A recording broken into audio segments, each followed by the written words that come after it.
Hello and welcome to another episode of the Monroe Method Clancast. I am, of course, Jason Monroe, and this is episode 4. Now, as ever, when I get to this point on a Friday, because it's Friday today, I'm actually recording this ahead of time for a change, I put up a post in our group and I ask for suggestions on topics to talk about. Now, I've read through them all, and I feel that if I cover the two things I'm going to cover, is probably going to cover a lot of the other things because there were questions that were kind of related to it. So I'm going to start at the end with the last comment that came in that was from Rebecca. She posted it just 2 hours ago. So, podcast question, does it matter when we eat? Straight away I'll say yes, but not for the reasons you think, as with most things. Might sound like an odd question, it's not. It comes off the back of the slimming club mentality of breakfast, lunch, dinner, snacks. When I have been in diet mode, I try to adhere to the above, to keep my metabolism active, not a thing. My natural eating rhythm always leads me to eating a lot less in the morning and more towards the evening. I find that when I try to ensure breakfast is eaten, it does not really affect my feeling of fullness in the evening, and I still want to eat a larger portion of food later in the day. Yeah, what you eat for breakfast shouldn't have any influence on what you eat later on. We'll talk about that in a bit. Should caloric would be the correct pronunciation, I think. Should caloric load be spread through the day or just listen to our bodies? Just put in brackets at the end. I think I know the answer. You probably do, but you want to hear it from me. That's the difference, right? So, does it matter when we eat? Yes, it does. But not for the reasons you think. And what I mean by that is most people think that breakfast is the most important meal of the day. We have to kickstart our metabolisms. We have to somehow get involved in bodily processes that, for some reason, that when we become adults, we just take on the responsibility of them. But yeah, let's talk about it a bit. So, in your case, when would it matter to you when you eat? So, important for you, especially when it comes to fat loss. So, when we're trying to lose fat, we need to consume fewer calories than we are burning, right? That's it. But we need to find a way of doing it that we can adhere to and stick with. Now, I don't know how many calories you're on, Rebecca, without going in and checking, but let's just say 1,500 calories, right? If you are awake for 1,600, if you're awake for 16 hours in a day, then that 1,500 calories has to do you from 8 a.m. until 10 p.m. Nah, I didn't get that right because that's not 16, is it? I need to take 8 hours off. So 8 a.m. until midnight. So let's change it to 6 a.m. until 10 p.m.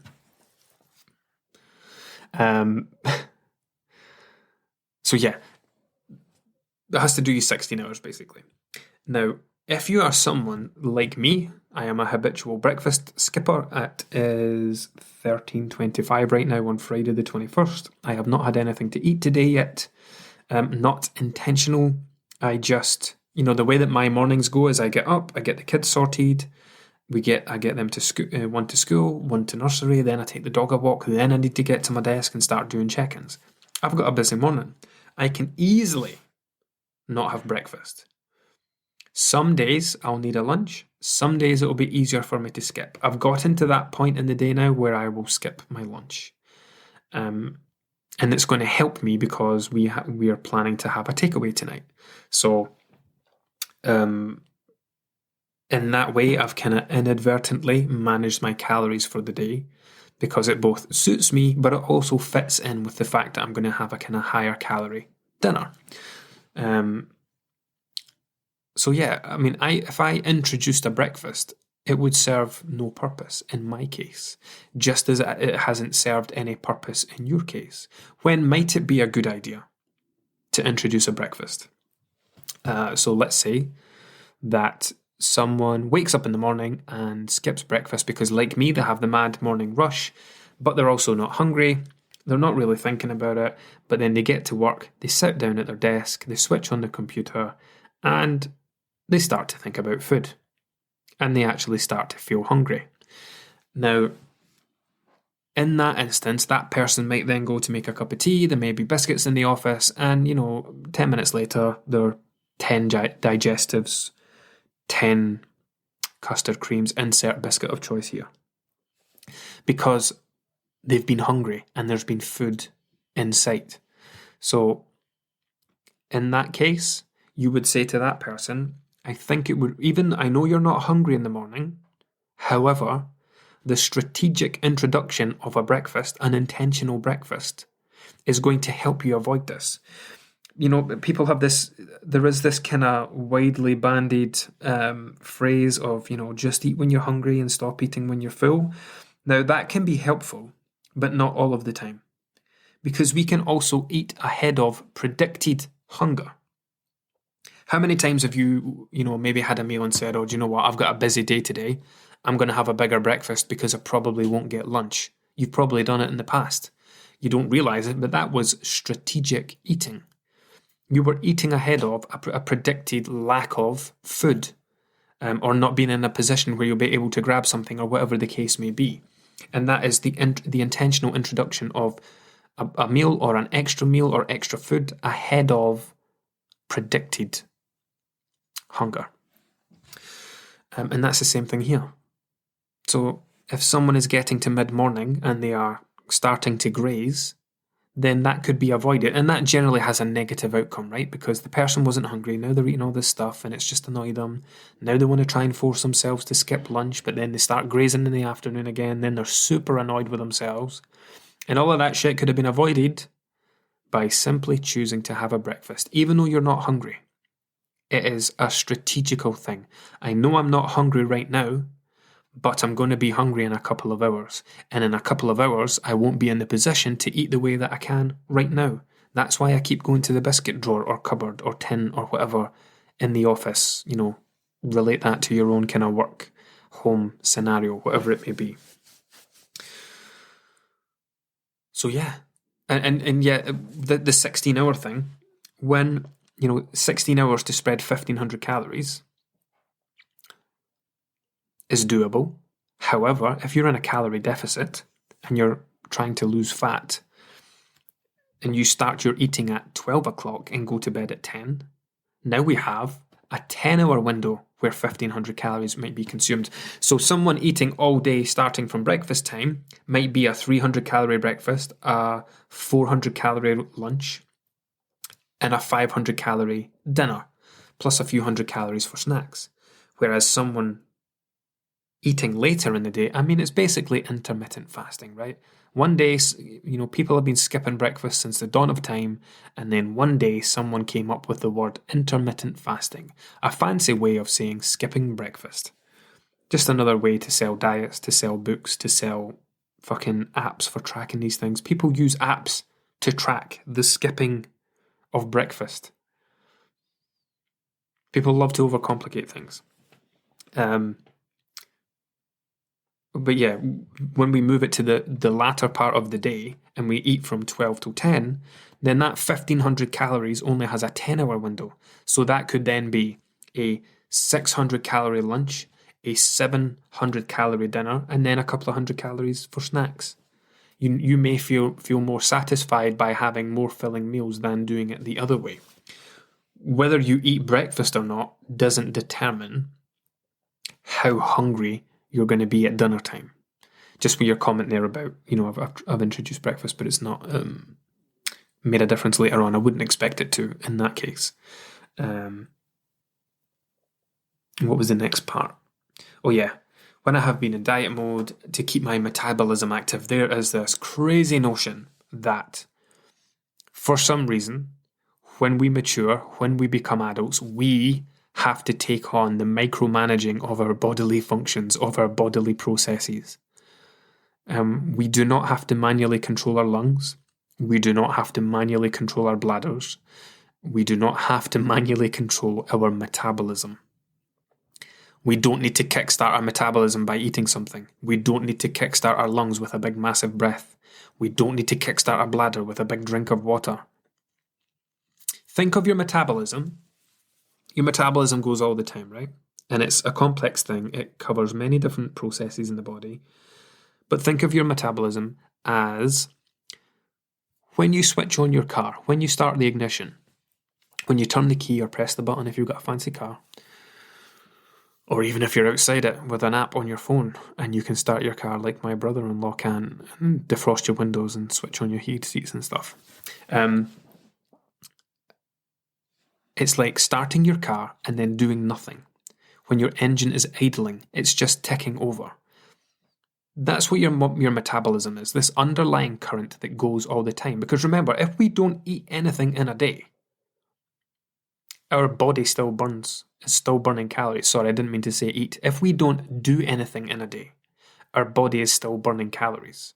We have a minimum level. It's called your BMR, if you've heard of BMR, basal metabolic rate. It's basically the number of calories you would burn at rest. So we put the calculations into a BMR calculator.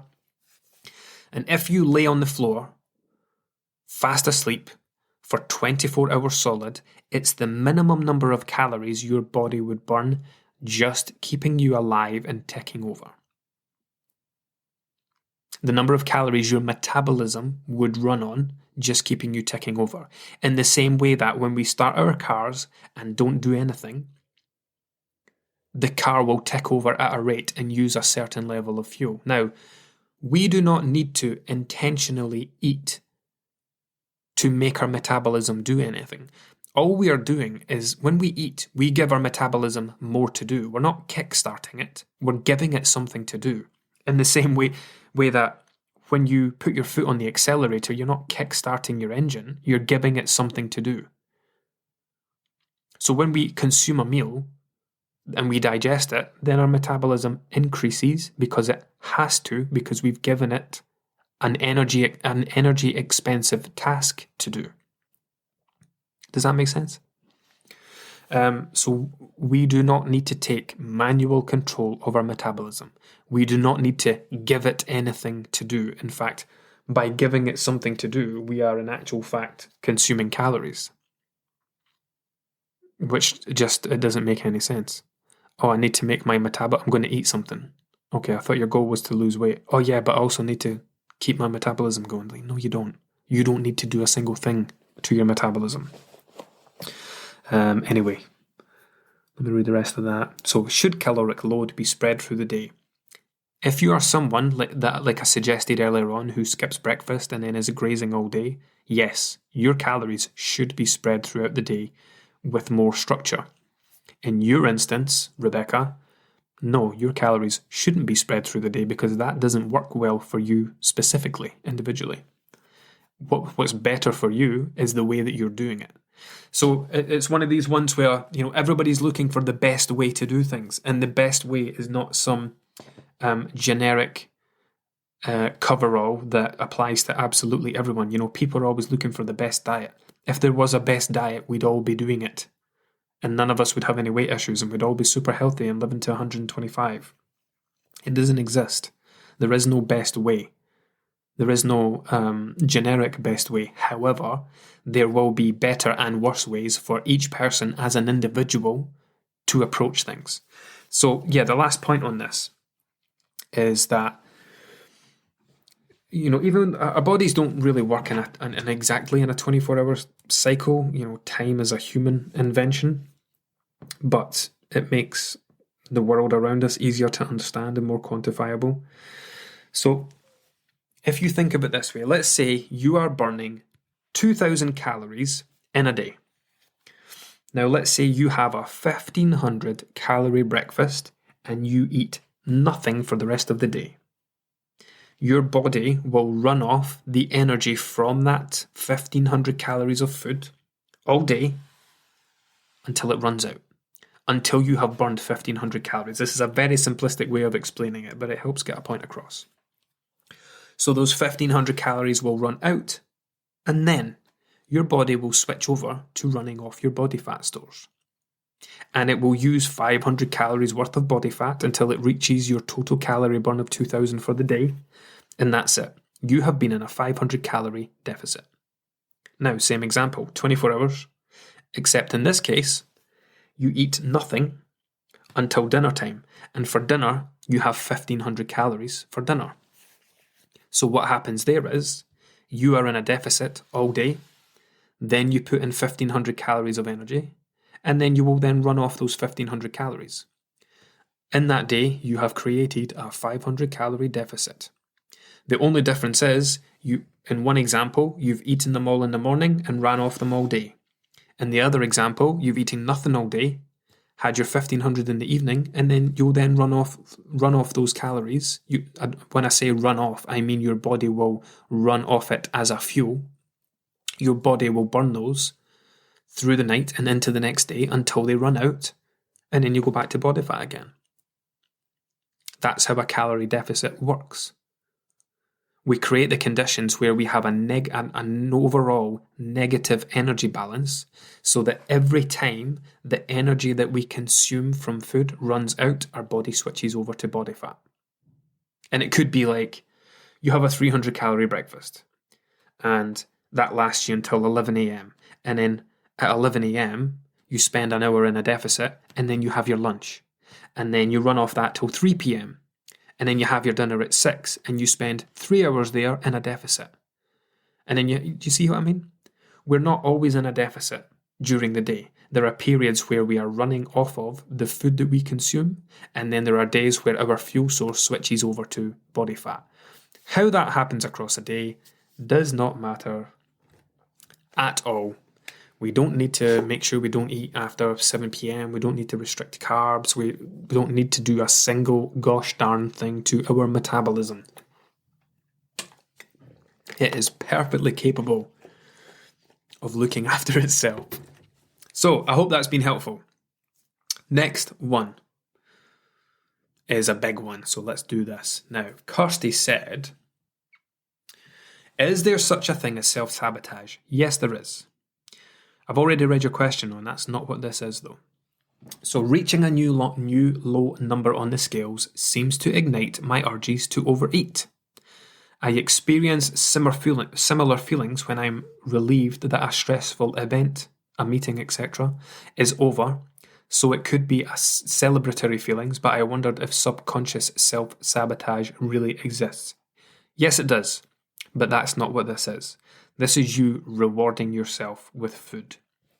So you are getting through a stressful situation, and you are looking to give yourself a reward for getting through it. You are reaching a new low number on the scales, and you are looking to reward yourself for achieving something, and you want to use food to do it. Now, this is probably something you've done for a very long time. Something that comes from maybe a history of yo-yo dieting. Maybe it comes from, do you know what? I'm actually going to check on you in the group just to get your diet history to see if Slimming World was something you mentioned back at the start, because that would explain a lot. Because the reward mentality is absolutely rife at slimming clubs. Diet history, started Weight Watchers from 19 and done various different things. So yeah, there is a slimming group background in there. Yeah. Okay, so yeah, I mean, not necessarily, it might not be the case, but this can often come from the kind of Slimming World Weight Watchers group mentality, where people go, they step on the scales, and they go straight to the chip shop or straight to the Chinese on the way home to celebrate losing weight. You know, and it's such a weird thing to do. It's like, it's like, what would be a good example? Oh, I'm not sure. I can't think of a good comparison. But yeah, it's an odd way to celebrate. Like celebrating underfueling your body by overfueling your body. You know, it's like the most counterproductive way to celebrate. Anyway, I would say that this is going to come from a somewhat poor relationship with some foods, at least. And this is when we talk about, you know, giving ourselves unconditional permission to eat.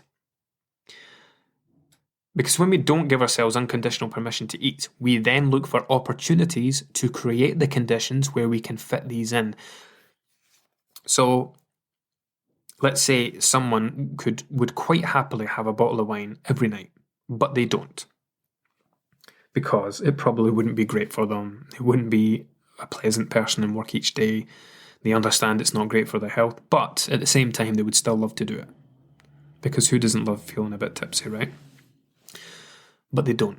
And instead, they create these conditions where they give themselves permission, i.e., oh, I've had such a tough week. I've earned a bottle of wine. I've earned a gin and tonic. I deserve a drink. I deserve a takeaway. And we create these conditions where we give ourselves permission to have these things. So I would imagine that the foods that you're rewarding yourself probably aren't full of protein and fiber. I'm just going to make the assumption, because we can't have a conversation about it, that the foods that you want to reward yourself with are the usual ones that we would, right? Cakes, sweets, chocolate, crisps, cheese and biscuits, whatever else, right? It will be very specific and individual to each person that's listening, and to you as well, Kirsty. So yeah, this is one of those situations where you are looking for an opportunity to fit in this insert food here, where, something that you've maybe trying to restrict, maybe something that isn't featuring regularly in your diet. But look, here's this opportunity. Look, I've just hit a new low in the scales. Here is something that needs to be celebrated. And the default is, let's have that thing that I don't normally have. Let's have this, let's have that. So, yeah, I don't think this is a self-sabotage. I don't think this is self-sabotage. Self-sabotage is slightly different. I believe that this is just coincidental in that you are rewarding yourself, but you're rewarding yourself with food. So on the face of it, it might appear like you're sabotaging your progress, but I think it's probably going to come from using food as a reward. So how do we get around that? Because here's the thing. A stressful week at work. What does a stressful week at work and food, what do they have in common? Nothing. What relationship does food have to anything? What relationship does food have with boredom? If I wrote down on a piece of paper boredom and food, why would the two of them aren't connected? One is something that we experience. The other thing is what we use to fuel our bodies. Stress and food have no relation. No relationship. Car journeys and food have no relation. The only time these things start to link up together is when we put a person in the middle that makes the connection. Oh, a car journey, let's take snacks. Oh, I've had a hard week at work, let's have a takeaway. It's the person and how they are using that food to treat certain things. Seizing an opportunity to do something that you wouldn't normally do. Like, I'm having a takeaway tonight. And it's not because it's the end of the week or it's a celebration. It's just what we do. We have Gusto. We get 4 meals from Gusto, which does us Monday to Thursday. On Friday, we have a takeaway usually. And then at the weekend, we'll maybe eat out somewhere for lunch one day, but we'll get the shop in, and then it'll just be back to eating the way we usually eat. It's not a reward. It's not a celebration. It's just what we do on a Friday. We have a takeaway. So yeah, to dig to the bottom of this one, we need to say, if you want to reward yourself, then why does it have to be food? What other things could you reward yourself with? We had did a check-in recently with someone in the group that had been rewarding themselves with new clothes. Instead of having a takeaway or whatever the case may be, looking for food to reward themselves, they were looking at milestones. Once I've lost 10 pounds, I'm going to go buy that thing that I want to get. If you see a new low in the scales, you could put £1 in a piggy bank. Reward yourself with that. Use it to buy new clothes at the end of your time. You could reward yourself by taking yourself for a walk. You could reward yourself with, a pamper night. Make some time, ask your partner to make sure, put them on kid responsibilities like I do. My wife will be like, I'm having a bath tonight, and I'll know that means She wants peace and quiet, 2 or 3 hours to herself. Cool. I understand the code now. We've been together long enough. I'm having a bath tonight. I know exactly what it means. I keep the kids out of the way and she goes and relaxes, rewarding herself after, it's usually a stressful week at work, with a bath. So the whole rewarding yourself with food things, it's going to come partly from a poor relationship with food. And you'll know that's the case because it's not a case of rewarding yourself with a load of apples or a punnet of grapes or celery sticks. Those things might sound terrible. Who the hell's going to celebrate with those? Instead, you celebrate with the other foods, the ones that you don't have frequently, the ones that you do feel differently about. You might not label them as bad, you might not call them junk, you might not call them rubbish or whatever, but you still think it because those are the ones that you want to use. The foods that are in that other pile, not the good food pile, the other pile. So yeah, look for other ways to reward yourself. Find something that is specific and meaningful to you. That when this thing does happen, when I do see a new low on the scales, I'm going to do this. When I do get through that stressful meeting, I'll reward myself with a nice 10-minute walk to relax. Food is not the only coping mechanism. That's the problem. People use food as a coping mechanism for everything, for their whole lives. Eat when they're happy, eat when they're sad, eat when they're stressed, bored, tired, etc. It's a solution to a problem that we don't have. You'll hear me talking about that a lot. Using food to treat problems, using it as a solution to a problem we don't have. Because what is food the solution to? Food's the solution to hunger. If hunger isn't the problem, then we're using the wrong thing for the wrong thing. Okay, part 2 of your question was dealing with impulse eating. My overeating urges are much more controlled since starting Monroe, but I still have issues of when I see a food, I really want to eat it. There and then. Usually it's the kids' sweets, chocolates, etc. If I need to go into that cupboard, but it can be a yogurt in the fridge or fruit in the bowl. I'm usually satisfied after eating it, and I'm trying to make all foods available, as that has helped greatly with the binge eating urges. So you are making good progress with your relationship with food and making sure you are including everything. Having an inclusive diet, not a exclusive or restricted, because that's when these conditions come in. I'm not going to have chocolate. I'm not going to have crisps. I'm not going to have that. But here is this opportunity. Stressful meeting's over. New low on the scales. What a great time to treat myself to something that I don't normally have. That has helped greatly with my binge urges, but these impulse foods are not in my tracked food for the day. Any words of wisdom? Yes, actually. So impulse eating. Think of it this way. When you put yourself into a calorie deficit, you are intentionally under-fueling your body, and you are doing it to make your body start to eat itself. That's basically what it is, right? We eat a certain amount, and it's not enough for our demands, so our body then needs to tap into the reserve fuel tank, body fat, to make up the rest. It starts to eat itself. Now, you can imagine how your body feels about that. It does not want to eat itself. It doesn't like to eat itself. It would much rather this food kept coming in because it likes running off the food. It doesn't like to break itself down for energy. So when we get into a deficit, there are many things inside of us that change. You're not necessarily in the early stages, but once you've been in a prolonged deficit, you're kind of ancestral, is that the word I want to use? These instincts that we have as humans that served a purpose hundreds of years ago, not so much now, start to come out. When you're in a deficit, you will react more strongly to the sight, the sound, someone talking about, or maybe even like the sound of someone eating, the sound of a packet opening, the sound of a advert on the TV with a bottle of beer or a drink being poured. I think that something that many people struggle with in a deficit is that they then go and follow a bunch of food accounts on social media, and it's like, yeah, you are actually trying to diet right now.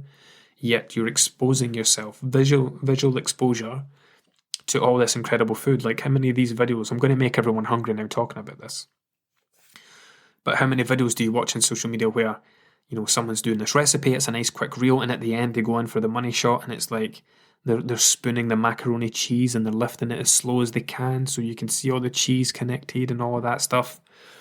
In a deficit, imagine you were full, right? In fact, here's a better example.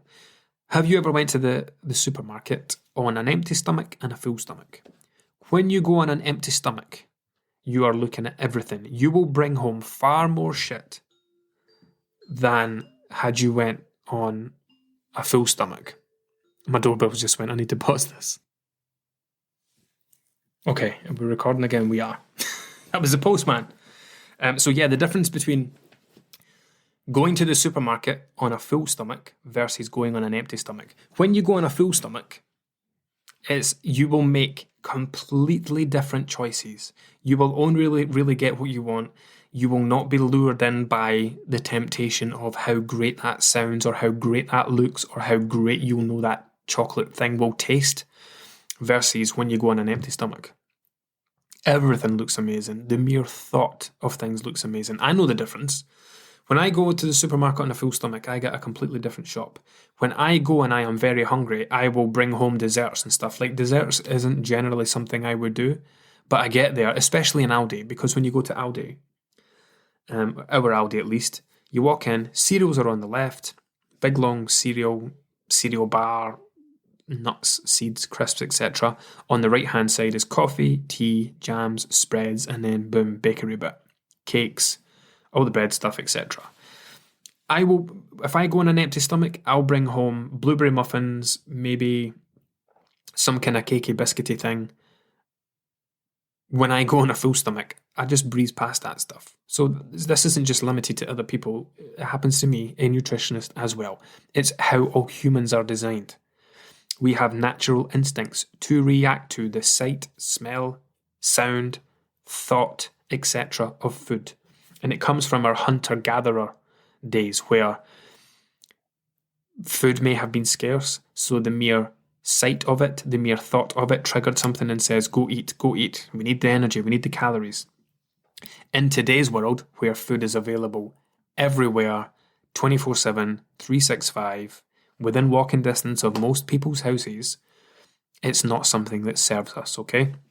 So when you're in a calorie deficit and your body's eating itself, you can develop a bit of a hyper-awareness. So you will react more to the sight of food, smell, sound, etc. And if you already have these kind of underlying urges, then it doesn't really combine well. So the only thing you can do, really, is, aside from doing what you're already doing by making sure you're including everything anyway, is change your environment. We need to create a goal-supporting environment. I don't know if I've told this story on here or not. I know I have in the group a couple of times, but my wife, I'll tell it again, I'm getting deja vu, but maybe, anyway. My wife when we moved into this new house last August, no, 2022 now, August 2020. So it's been a year and a bit, almost a year and a half. My wife had a home account. She still does it, but she's not as, into it as she was in the beginning. She followed all these other home accounts, and there was this woman on there who was always, it was a home account, but she always went on about her weight. And then my wife was showing me look at her kitchen. Isn't that kitchen lovely with the breakfast bar? So here's this breakfast bar with these gigantic cocktail glasses. You know the ones that you see in restaurants? Like, we have an Italian, and they've got a giant wine glass, and it's filled with corks from the bottles that they open. And then they have it's like a giant martini glass type thing. So this lady had these in her kitchen, and they were on the worktop. And they were big, tall glasses at eye height, giant things. At eye level, full of Skittles, jelly beans, jelly babies, Haribos. And in the same breath, talking about how she can't stop eating sweets. I'm like, fuck me. I wouldn't be able to stop eating sweets if the first thing I looked at was this massive fucking pick and mix counter, all you can eat pick and mix buffet. I don't know if I've told it on here again, but I went through a period of getting headaches because I hadn't been to the chiropractor for a while. I was getting headaches and I was having to go into the cupboard in the kitchen that has all the paracetamol, etc. And I was going in there frequently. But what else is in there? My kids' sweets. So at night they get their little plates with the 4 compartments and they pick a couple of things for each. They do it themselves. They know what a reasonable portion looks like, or my eldest does anyway. My youngest is going to be a nightmare. That's in there, right below it. So it was like 2 paracetamol, 2 Haribos every time I went in. So our environment, the way that we set things up in the home, has a massive influence on these urges. If you are visually exposing yourself to foods while you are trying to eat less, then of course you are going to want to eat things. Of course you are going to feel urges. So the only thing we can do in that case is create an environment that supports our goals by moving the cupboard. Like you said, usually it's the kids' sweets and chocolates. If I need to go into that cupboard. Now, what is it you're going into that cupboard for? Because I moved the medication. I moved the paracetamol. It's not in there anymore. I go to another cupboard that does not have food in it to get the medication. And that simple switch helped me kill that potentially unhelpful behaviour. Because I love Haribos, especially Tang Fast Sticks. They're the best ones you get. No argument. So yeah, what is it you're going into that cupboard for? It could be like those sweets in that cupboard. That is the only food thing in there. I could have moved them somewhere else, but I moved the medication somewhere else. So whatever it is you're going into that cupboard for, Kirsty, can the kids stuff be moved elsewhere? Because that's what these can have the potential to be mindless moments, and we want to disrupt these mindless moments. We want to have something that flicks that switch and says, "Whoa, I'm not doing this thing anymore."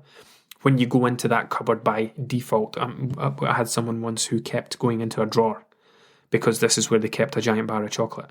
And every time they walked past it, they were taking 2 squares out. I'm like, move the fucking chocolate. Put it somewhere else. Put it in the fridge. Put it in the vegetable drawer at the back. And when that person walked past that drawer, they were opening it out of sheer habit, not because they wanted chocolate, because it had now become a habit. And they continued to open that drawer. But when they opened it and didn't see what they expected to see, it snapped them back and went, "Oh, I'm not doing that thing anymore. Chocolate isn't there anymore."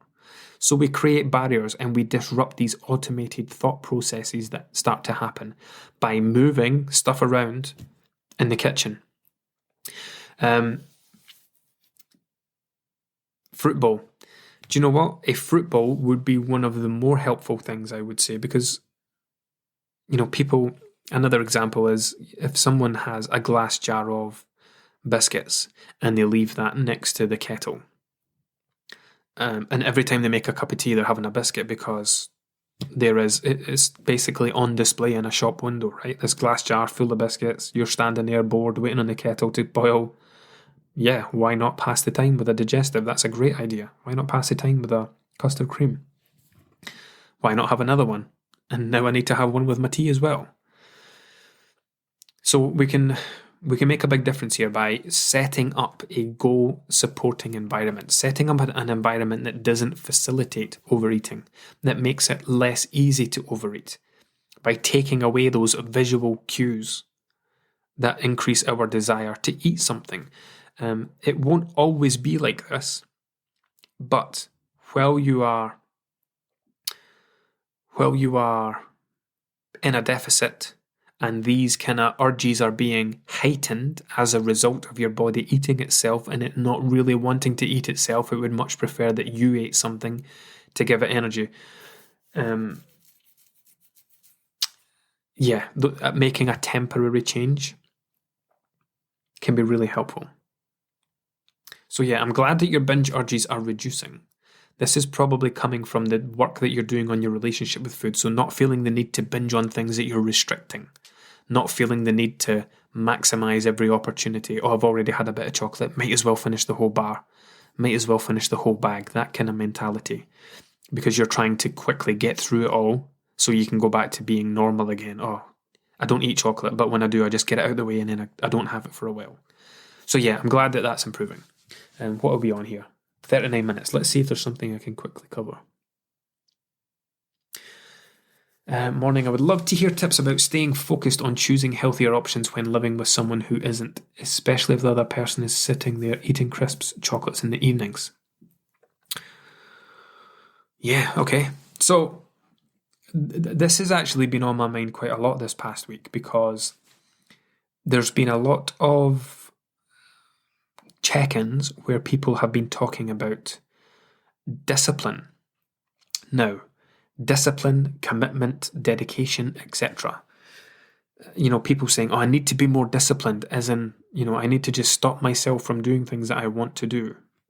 Discipline has no place in nutrition. You're looking for tips to stay focused on healthier options. Now, it's not necessarily my job to tell you that you need to stay focused on making healthier choices, whatever that might mean to you specifically. Like, it's not my job or anyone else's job. In the same way that it's not my job to tell someone that they should be losing weight, that they should be taking the actions to lose weight. That's not anyone's place. If you want to make healthier options, then that's a you thing. If you want to lose weight, then that's a you thing. That's a goal that you have for yourself. And if that's your goal that you have for yourself, then you should want to make the choices that take you there. I mean, I'll expand on that more because it probably didn't sound great condensing it. So when people will check in for me and say, I've lost motivation. Do you have any tips on getting motivated to lose weight again? And it's like, no, it's not up to me to motivate you to lose weight. If you don't want to do it, don't do it. If you're not motivated to do it, then that's fine. What I can do, though, is help you create some high-value goals that you want to work towards. So coming back to this one that Charlie's posted, I would love to hear tips about staying focused on choosing healthier options. Now, in that case, when we talk about focus and things, we're talking about basically forcing ourselves to do something, right? And we're talking about willpower, basically. Forcing ourselves, making ourselves do something, depending on willpower just to make a choice. That doesn't work. What we need to do instead is create a bunch of goals, high-value goals that make us want to take the actions to get us there. So, in order for you to be focused on making healthier choices, you need to look beyond the choices. You need to look beyond the short term. What is it that this healthy choice, whatever it might mean to you, because we all have different ideas of what health is or what it should look like. What does this choice do for you? What is this choice taking you closer to? What is the result of this choice going to be? And that's why we have to create these high value goals. Remember, weight loss is a shitty, boring, rubbish goal. Everybody wants to lose weight. Everybody. But it's an awful goal because there's no excitement, there's no urgency, there's nothing great about it. It's the same thing you've been trying to do for most of your adult life. It holds absolutely no value. Yes, you do want to do it, and yes, you would probably love to achieve it, but just saying that you want to lose weight is useless. Instead, you need to look at the end result and say, right, I want to lose weight, but let's go deeper. Why do I want to lose weight? Which areas of my life is specifically going to improve as a result of me losing weight? What is the world going to look like once I achieve this thing? What is it holding me back from doing now that I will then be able to do in the future? I want to be able to climb the stairs of my house without being out of breath. That's a great high value goal. I want to add years onto the end of my life by bringing my BMI down from 40 to 30 or 25. I want to be, I want to be able to run around and play with my kids. I don't want to be that person putting my hand over my tummy in photos anymore. I don't want to be using my kids to hide my body in pictures. I don't want to be going through my phone at the end of the day and deleting all the pictures from our family day out that I hate. These are high value goals. These are incredibly powerful, incredibly powerful leverage. Because when we have these outcomes that we want to achieve, the process becomes much easier. We don't need to be focused. We don't need to be determined or dedicated or disciplined. We wake up each day because we do the things because we want to do them, because we want that picture, we want that life that we've created. We want to have more confidence in photos. We want to have more family photos. We want to be there to see our kids, grandkids, and even great-grandkids, if we're lucky enough, grow up. We want to add years on to the end of our life. We want to try and live a life free from illness and disease, etc. That's how you create a high-value goal. That's how you take the things that you believe you need to do each day and turn them into things that you want to do each day. So when it comes to about tips on staying focused, it's not about staying focused. If you have to force yourself in any way, shape or form, then you will never go the distance. Never. Because you're relying on willpower. And willpower is a rare commodity. And once it's gone, it's gone. Willpower isn't a strategy. Hope isn't a strategy. Forcing yourself just to do something isn't a strategy. Instead, we have to create this incredible outcome. We have to paint a picture of what the world will look like, and that makes the process to get there much easier. That makes the choices much easier to make. Now, the second part of that was when living with someone who isn't, especially if the other person is sitting eating crisps and chocolate in the evenings. So, why do you want to eat crisps and chocolate in the evenings? Ask yourself that question. Why is it? Because there's obviously some kind of suggestion here that this person is doing things that you want to be doing. So then the question you ask is, well, why do I want to do that? What am I going to get out of sitting eating crisps and chocolate at night? What goal is that going to take me closer to? What value will I get from eating crisps and chocolate at night? Now that doesn't mean, I should add this caveat, that doesn't mean that you can't eat crisps and chocolate, right? But when you've had your dinner, when you're not hungry, when you're looking for, when you are just eating for no reason, then that's when you need to start questioning yourself. Do I want this? If you want it, have it. If it's something you want to do, have it. If it's not taking you closer to your goal, then own that as a choice. Yes, this isn't taking me closer to where I want to be, but I want to do it. That's fine. But you're asking for, how to stay focused on it, so it suggests that it's something you don't want to do, or maybe it's something you want to avoid. But at the same time, you're seeing someone else doing it, and it makes you want to do it. So yeah, come back to the questions. What would you get out of doing that? What benefits? And you can do this with anything. Basically write down the pros, not necessarily the pros and the cons, but it's kind of the pros and the cons, but I don't want to use that word. I want to use other wording, and I can't think right now. But what would it take you closer to, and what would this take me closer to is a great question. Because it's not just saying, is it helping you get closer to your goals? It's not just asking that, because the answer is probably no, right? You've already done all your eating for the day. You're already satisfied. You're not hungry. However, you just want to have crisps and chocolate because someone else is. And that's us getting into the eating for no reason territory. So it's not just saying, is it taking you closer to your goals? Will it help you achieve your goal? The answer will be no. Instead, ask yourself, what will this take me closer to? And that will be a really difficult one to answer. What value will I get out of this behavior? What value is this adding to my day? What will I get out of this? And when you start to question that, you'll be like, nothing. The only thing you'll probably be able to say is, oh, it'll taste nice.